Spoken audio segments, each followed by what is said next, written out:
பாமக பொதுக்குழுவில் திமுக, அதிமுக மட்டுமின்றி மத்திய அரசுக்கும் கடும் கண்டனம் தெரிவித்துள்ளதால் பாரதிய ஜனதா கூட்டணிக்கு வாய்ப்புள்ளதாக எதிர்பார்க்கப்படுகிறது. பாமக பொதுக்குழு கூட்டம் வியாழக்கிழமை அன்று கட்சி நிறுவனர் ராமதாஸ் தலைமையில் சென்னை காமராஜர் அரங்கில் நடந்தது. இக்கூட்டத்தில் மொத்தம் 16 தீர்மானங்களும் ஒரு அரசியல் தீர்மானமும் நிறைவேற்றப்பட்டன.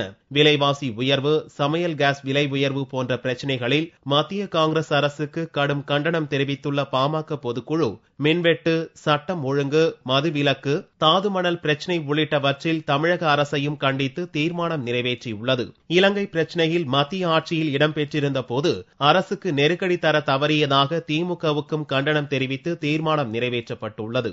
தாது மணல் விவகாரத்தில் சிபிஐ விசாரணை நடத்த மத்திய அரசை வலியுறுத்தியும் 21 வயதுக்கு உட்பட்ட பெண்களின் காதல் திருமணங்களுக்கு பெற்றோர் ஒப்புதல் கட்டாயமாக்கும் வகையில் சட்டம் கொண்டுவர வலியுறுத்தியும் தீர்மானங்கள் நிறைவேற்றப்பட்டன.